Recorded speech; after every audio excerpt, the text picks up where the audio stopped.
just a bit of the Antonio Conte goodbye statement. Now, again, full disclosure, Danny and I have been proved massively wrong on Antonio Conte, something we discussed on last week's podcast. But here's the statement. I won't do the accent.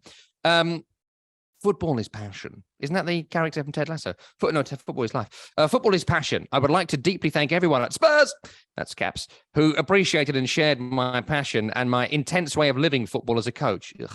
A special thought to the fans who always showed me support and appreciation, brackets, not the other ones.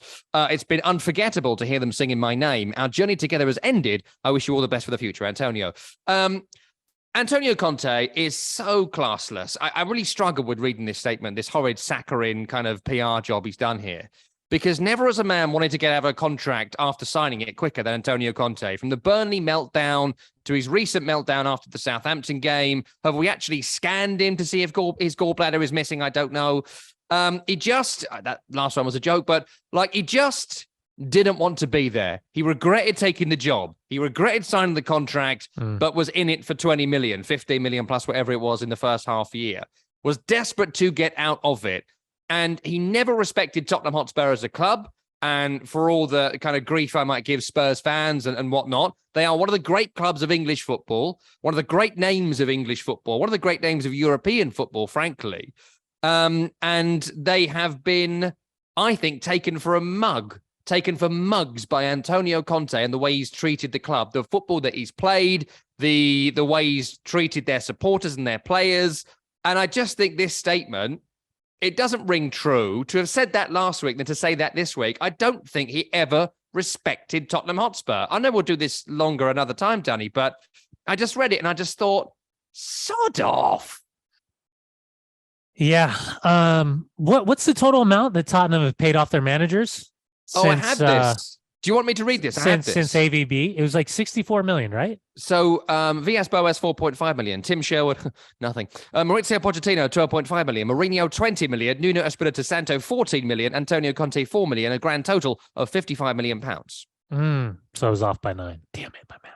You were doing dollars, right? I was doing dollars. $64 million. There it is. Spot on.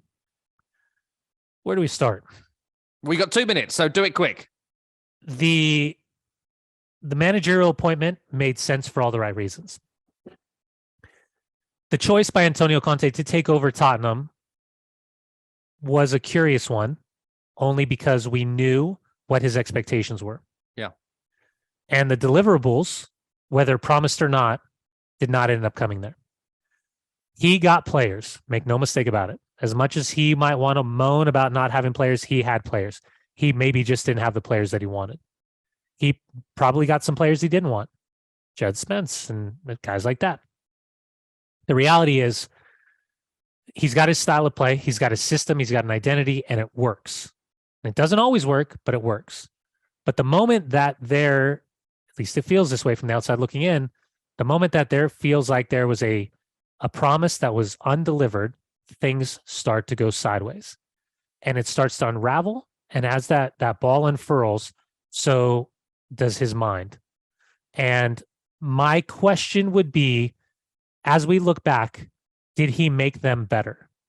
I would say by switching the style of play, being a little bit more pragmatic, being more counterattack based, they weren't fun to watch. They were more fun to watch than Jose Mourinho's similar style.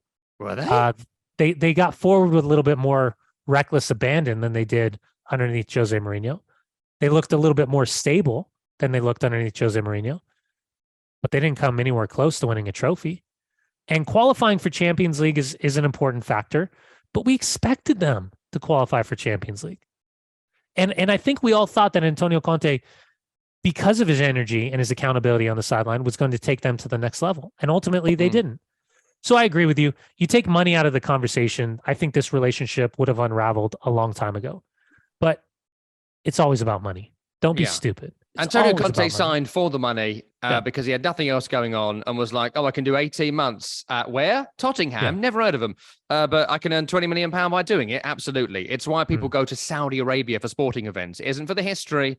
It isn't for the culture. It's for that sweet cashish. And don't let anyone tell you any different.